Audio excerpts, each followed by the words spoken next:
जय हिंद। तो कैसे हैं आप लोग? उम्मीद सही होंगे, बहुत ही अच्छे होंगे।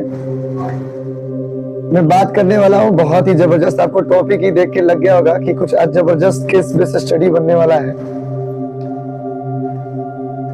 जो है मुंह बनाकर जो है स्टेशन के सामने एयरपोर्ट वगैरह पे जो है, अगर आपको कोई कह दे एक बार स्मेली इंडियन, गंदे भारतीय, अगर ऐसा कोई कह दे तो आपको कैसा लगेगा? फुअर भारतीय, देहात की भाषा में हम लोग गांव में फुअर कहते हैं। फुअर भारतीय कहते तो कैसा लगेगा आपको? हालांकि बहुत खराब लगेगा। आइए एक बहुत ही बेहतरीन टॉपिक को मैं समझने का प्रयास करते हैं।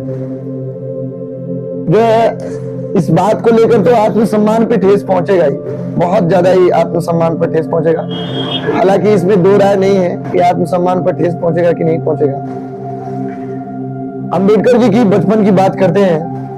9 साल की उम्र में जो है अपने घर से जो है वो बोरी लेकर आते थे, और वो बोरी लेकर आते थे और बोरी लेकर चले जाते थे। हालांकि उस बोरी को कोई छूता भी नहीं था। बोरिया समझते हैं ना, बोरिया जो बिछाया जाता है, उसी को स्कूल में पढ़ने के लिए टीचर उन्हें पढ़ाना नहीं चाहता था, क्योंकि वो महार जाति के थे। एक छोटे जाति, महार जाति बहुत ही छोटे जाति को कहा जाता है। पानी जो है नल से पीने नहीं दिया जाता था, उन्हें बहुत ज्यादा दिक्कतें थी।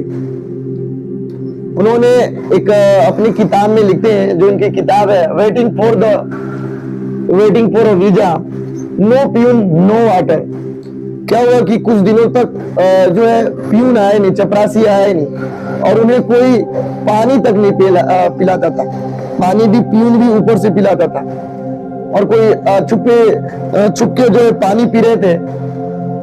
कुछ लोगों ने देख लिया, उनकी पिटाई हो जाती, बहुत ज्यादा लोग मारते भी।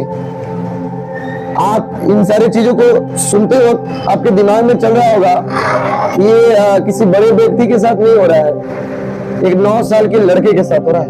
9 साल के एक लड़के के साथ हो रहा है। सोचिए उसके दिमाग पे क्या असर डाला होगा, पूरे तरीके से दिमाग ही बदल गया होगा। 10 साल की उम्र में गर्मियों की छुट्टी में वो लोग घूमने के लिए जाते हैं, उनके भाई डॉक्टर भीमराव अंबेडकर के। हालांकि मैं ये जितनी भी बातें मैं बोलने वाला हूँ, इनके बारे में जितनी भी बातें मैं बोलूंगा बहुत कम पड़ जाएंगे। 10 साल की उम्र में गर्मी की छुट्टी में जो है घूमने के लिए जाते हैं। मैसूर स्टेशन पे पहुंचते हैं, पिताजी को बुलाते हैं। पिताजी जो है किसी व्यस्त के कारण या किसी काम की वजह से नहीं आ पाते। बैलगाड़ी जो है वो लोग बैलगाड़ी से निश्चय लेते हैं कि बैलगाड़ी से हम लोग जाएंगे, और बैलगाड़ी से जाते हैं और बैलगाड़ी पे बैठे रहते हैं। और बैलगाड़ी वाला उनको महार जाति जानकर धक्का मार के गिरा देता है।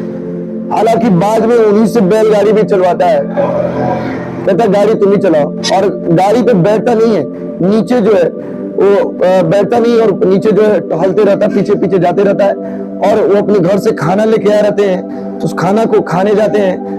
तो वो जो है गाड़ी को वैसे जगह रोकता है जहां पर जो है गाय भैंस जो है मल वगैरह त्याग करते हैं, जहां पर लैट्रिन वगैरह करते हैं, वहीं पे उनको पानी पीने के लिए रोका जाता है। सोचिए एक बैलगाड़ी चलाने वाला व्यक्ति भी उनके साथ भेदभाव कर रहा है। वे इतना डिप्रेस हो चुके थे, डॉक्टर भीमराव अंबेडकर इतना डिप्रेस हो चुके थे कि वो घर और स्कूल से भाग जाना चाहते थे। हालांकि बहुत प्रयास किए कि भाग के ट्रेन के लिए पैसा जुटाने का, कई बार पैसे का चोरी करना चाहे, पैसा नहीं था, लेकिन तब जाकर ट्रेन के लिए एक आना उन्होंने चुराया, मिला उनको। फिर उनको ये लगा कि जैसे उनकी बहुत ज्यादा रुचि थी बकरियों को चराने में, खेती वगैरह के काम करने में, ये सब सारी चीजों में बहुत रुचि थी। हालांकि उन्होंने समझ गया था कि अगर मैं भाग जाऊंगा, परिस्थितियों से भाग जाऊंगा, तो फिर कहां मैं टिकने वाला हूं। और भागे नहीं, डट के मुकाबला किए, कहें कि पढ़ लिख के कुछ बहुत ही अच्छा करेंगे और इन सारी परिस्थितियों से लड़ना है। और जो है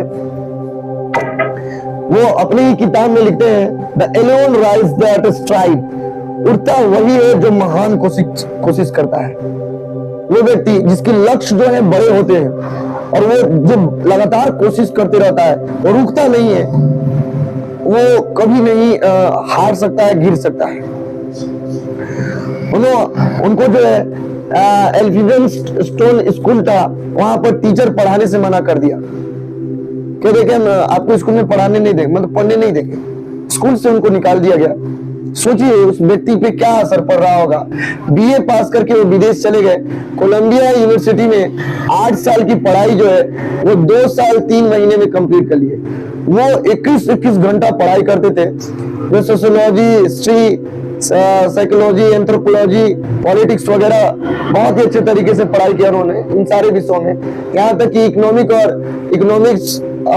और पॉलिटिकल जो है लंदन में जाकर उन्होंने पढ़ाई किया था, लंदन में कंप्लीट किया पढ़ाई। और उन्होंने लॉ के लिए भी एडमिशन ले लिया, कानून वगैरह पढ़ने के लिए जो है पूरी अच्छी तरीके से उन्होंने एडमिशन ले लिया कि पढ़ाई हम करेंगे।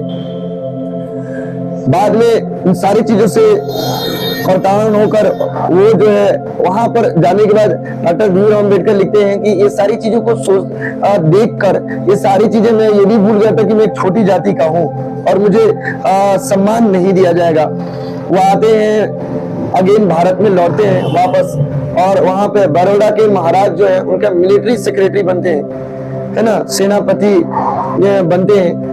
वहां पर चपरासी जो है फाइल फेंक दिया करता था, पानी नहीं पीने दिया जाता था, भोजन जो उनको वहां पर नहीं करने दिया जाता, वो बाहर भोजन जाके करते थे। लोग बदल गए थे लेकिन मानसिकता तो वही थी। फिर भी ये सारे जो असम्मानित तरीके से लोगों का व्यवहार से ये बहुत टूट सा गए थे। बाद में जो है बॉम्बे में जो है सेडेनहम कॉलेज में ये पढ़ाने के लिए गए थे, वहां पर मटके से पानी अगर पीने जाते थे तो वहां पर टीचरों को आपत्ति थी कि ये पानी क्यों पीने आप जाते हैं, इससे पानी, आप छोटे जाति के पानी नहीं पी सकते हैं। सोचिए इतना पढ़ा लिखा इंसान भी विदेश तक चला आया हो, फिर भी लोग उसे सम्मान नहीं दे रहे थे। हालांकि डॉक्टर भीमराव अम्बेडकर को 11 भाषाएं का ज्ञान था और 64 सब्जेक्ट जो है, 64 सब्जेक्ट जो है उन्होंने पढ़ाई की थी उन्होंने। और ये सुनकर आपको ताज्जुब होगी, दुनिया का ऐसा पहला व्यक्ति जो हर एक सब्जेक्ट पर पीएचडी किया हो, हर एक सब्जेक्ट पर पीएचडी किए, पहले ऐसे व्यक्ति हैं जो पीएचडी का खिताब इनको है। और अपने वो निबंध में एक लिखते हैं, 33 में लिखते हैं, the problem of the rupees, रुके नहीं। और उन्होंने उन्हीं के किताब है 33 निबंध में उन्होंने लिखा है the problem of the rupees. और बाद में उन्हीं के रिसर्च पे आरबीआई का एक संगठन बनाया गया, इसी से प्रेरित होकर। नहीं कहा जाता है कि आप रुक तब जाते हैं, थक तब जाते हैं जब आप स्वयं कोशिश नहीं कर पाते हैं। हालात ऐसी ही थी, रुकना नहीं जानते थे। आपको जो भी प्रॉब्लम हो, जो भी परिस्थितियां दिक्कत कर रही हो, आप उससे रुकिए नहीं। 1923 में अगेन ये भारत में लौटे और ये सोचे कि उन सारी चीजों से, आपको पहले भी मालूम है कि भारत में जो है अंग्रेजों का राज चलता था, तो आए और ये संघर्षों से नहीं भागना चाहते थे। उन सारी वजह से प्रॉब्लम जितने भी, उन सबसे दिक्कतों से, जो ऊंच नीच छुआछूत की जो भावनाएं थी, ये सब सारी चीजों से वो फाइट, झगड़ा करना चाहते थे, लड़ना चाहते थे कि सबको एक बराबर का सम्मान दिया जा सके। उनकी एक कोट से हेल्प एंड सेल्फ, है ना, हेल्प एंड सेल्फ, खुद का जो है उन्होंने कहा कि आप जो स्वयं के पास आत्मबल इतना ज्यादा होता है कि आप स्वयं जो है अपने आप को विकसित कर सकते हैं। जब आप खुद में अपने आप को समाहित कर लेते हैं तो आपको बाहर में क्या हो रहा है, बाहर में क्या चीज चाहिए, आपको कितनी चीजें जरूरत है, उस सारी चीजों से आप हटके केवल अपने गोल को सोचने लगते हैं। उन्होंने दूसरा कोर्स लिखा था कि अगर काम ईमानदारी से करिए ना, बहुत ज्यादा अगर काम पूरी तरीके से अपने काम को ईमानदारी से करिए, लगन से करिए, दृढ़ इच्छा से करिए, तो आपके जो विरोधी हैं, जो आपसे नफरत कर रहे हैं, वो भी आपका सम्मान करने लगेंगे, वो भी अपने सर को झुकाना स्टार्ट कर देंगे। हालांकि कभी भी इन्होंने नफरत को पाला नहीं। इन्होंने कहा था कि नफरत जो है कमजोर दिमाग का खेल है। अगर जो नफरत करेगा वो एक, मतलब उन्होंने एक तरीके का समझाया था कि कभी किसी से नफरत नहीं करी। इतने सारी चीजें होते हुए भी किसी से इन्होंने नफरत नहीं किया था। और इन्होंने कहा भी था कि नफरत एक कमजोर दिमाग का खेल है, नफरत किसी से नहीं करिए, आप सबसे प्यार की भावनाएं रखिए, है ना। जब लोगों को आप सुख नहीं पहुंचा सकते तो उसे दुख भी नहीं पहुंचाए, और हालांकि आपसे कुछ आप दे नहीं पाते हैं तो खुशी दे सके, आप उसको हैप्पीनेस दे सके, उसे बांटिए। उनके बहुत ही प्यारा एक क्वेट्स है।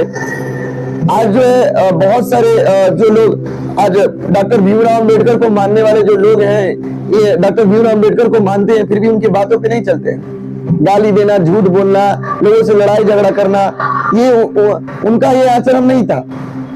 उन्होंने कहा था कि शिक्षा वह शेरनी का दूध है जिसने पिया है उसने दहाड़ा है।